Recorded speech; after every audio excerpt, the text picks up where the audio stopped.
Nous sommes donc réunis ce matin sur ce site de la Salamane pour la pose de la première pierre du crématorium du Cœur de l'Hérault.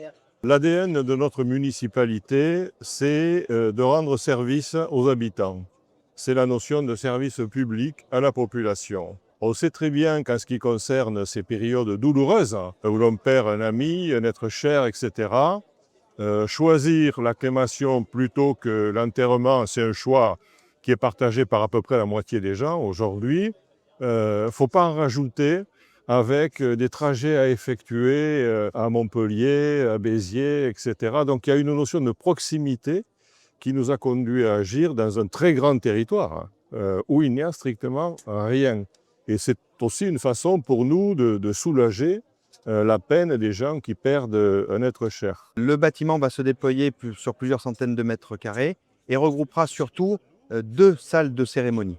Donc une avec une grande capacité et puis une salle aussi plus intimiste parce qu'effectivement il faut savoir quand même que la tradition fait qu'il y a d'autres cérémonies au préalable. Des fois nous passons à l'église et puis nous avons besoin dans ce cas-là d'intimité avec les proches de la famille. Donc principalement deux salles de cérémonie, un vaste hall pour accueillir les familles bien évidemment et puis il y a tous les espaces aussi extérieurs, notamment le puits de dispersion, une promenade, un écrin de verdure, les parkings attenants.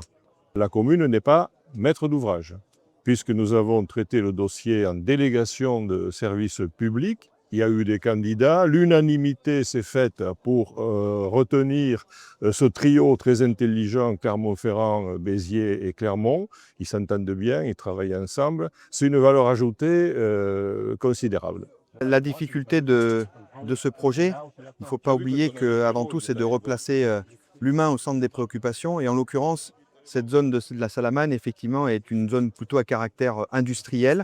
Donc l'objectif, le défi, si je puis dire, était de recréer un espace de recueillement. Et pour ceci, effectivement, le bâtiment qui sera très beau esthétiquement, avec une forme, des formes un peu intemporelles, sera entouré d'un écrin de verdure, de promenade, pour qu'on se retrouve dans un lieu, je dirais, un peu sacré.